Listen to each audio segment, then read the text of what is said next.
اور سمجھنے کی کوشش کرنی ہے کہ ہم کن کن چیزوں سے تباہ ہو سکتے ہیں اور ہماری نئی جنریشن اور نوجوان نسل کن کن وجوہات کی بنیاد پر تباہی اور بربادی کے دہانے پر پہنچ سکتی ہے۔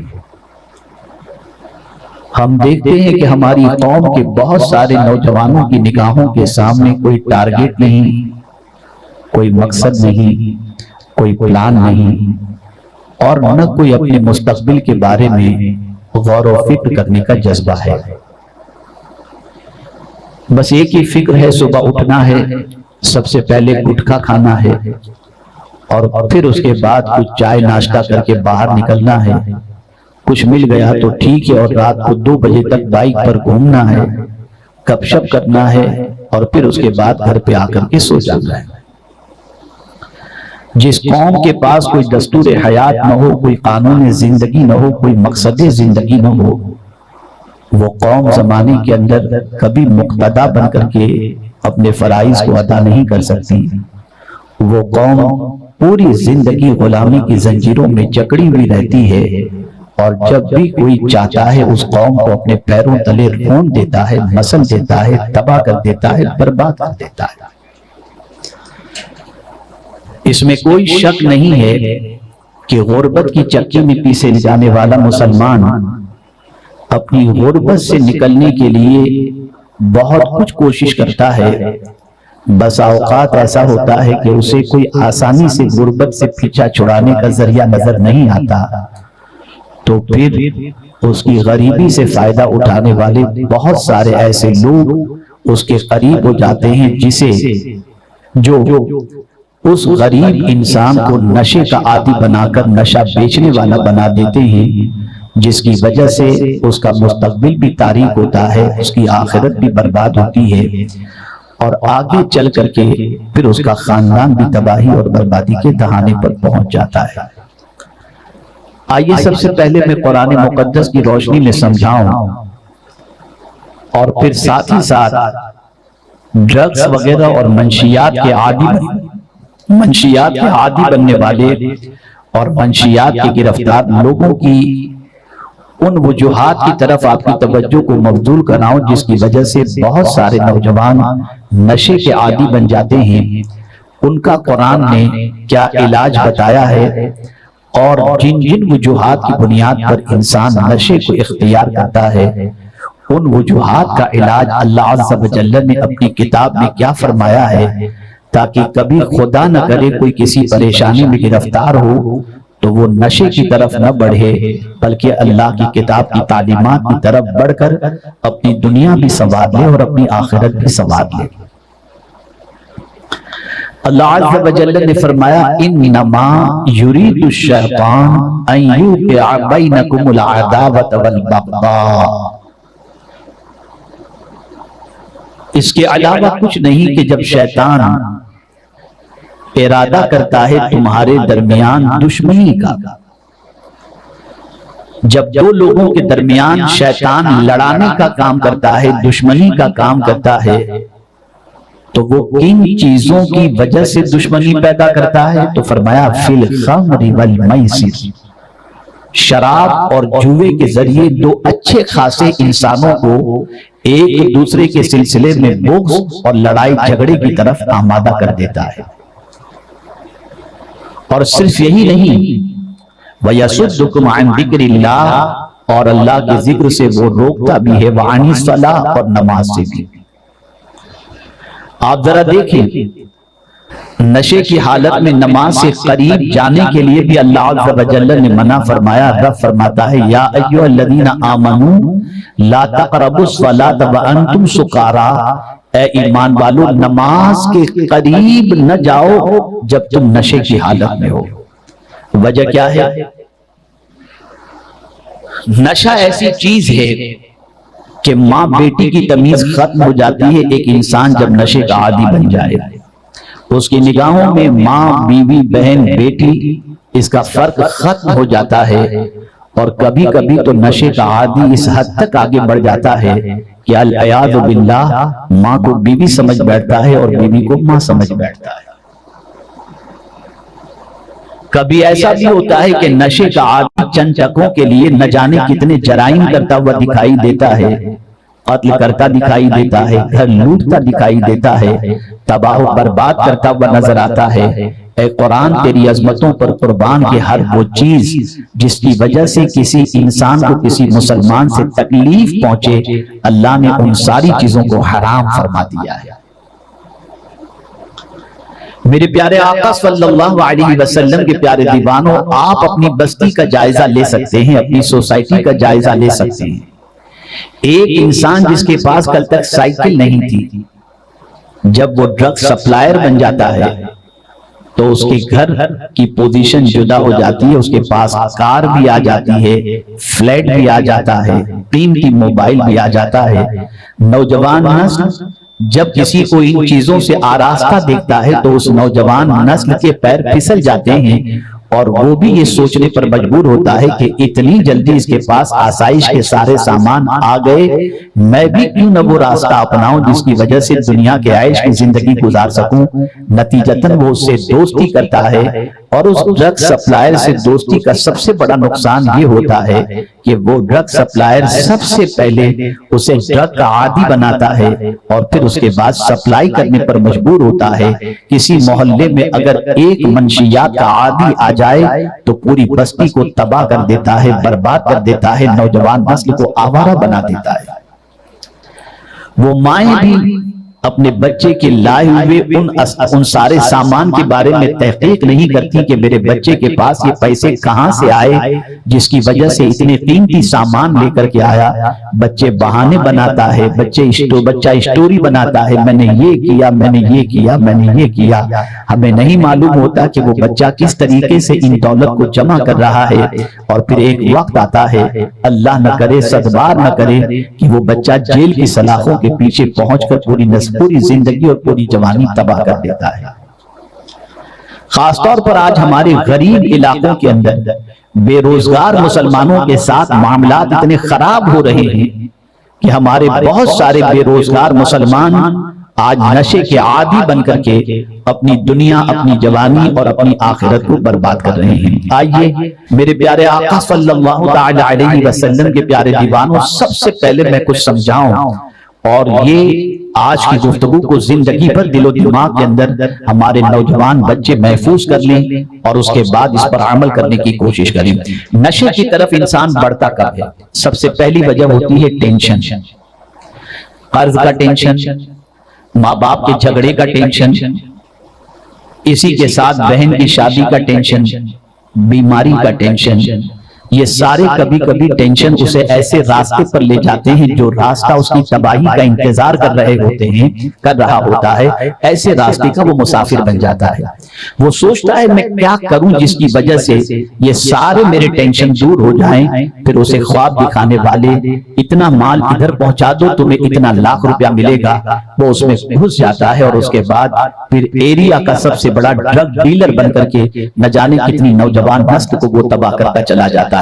اب سوال یہ پیدا ہوتا ہے، کیا اس قسم کا ٹینشن ہو؟ کبھی انسانی زندگی میں یہ پریشانی آئے کہ بیوی بیمار ہے، ماں بیمار ہے، بہن بیمار ہے، بچے بیمار ہیں، علاج و معالجے کا مسئلہ ہے، مکان کا مسئلہ ہے، قرض کا مسئلہ ہے، اتنے سارے ٹینشن کے اندر کیا یہی ایک راستہ رہ جاتا ہے کہ آپ ڈرگ کا کام کریں؟ کیا یہی ایک راستہ رہ جاتا ہے کہ آپ شراب کے اڈے چلائیں؟ کیا یہی ایک راستہ رہ جاتا ہے کہ عورتیں زنا کریں؟ کیا یہی ایک راستہ رہ جاتا ہے کہ جوئے کے بازار کو گرم کیا جائے؟ نہیں۔ اگر اس راستے پہ کوئی جاتا ہے تو اس کا اپنے رب پر یقین کمزور ہے، اس کا اپنے رب پر بھروسہ کمزور ہے، اس کا اپنے رب پر توکل کمزور ہے۔ ہر بندے کو یہ ذہن میں رکھنا چاہیے، میرا جملہ اگر زندگی پر یاد رکھ سکیں تو یاد رکھیے گا، جب کبھی مصیبت آپ کے دروازے پر دستک دے تو مصیبت سے یہ کہہ دیں تو بڑی نہیں، میرا خدا بہت بڑا ہے۔ مصیبتیں کوئی بھی ہوئی،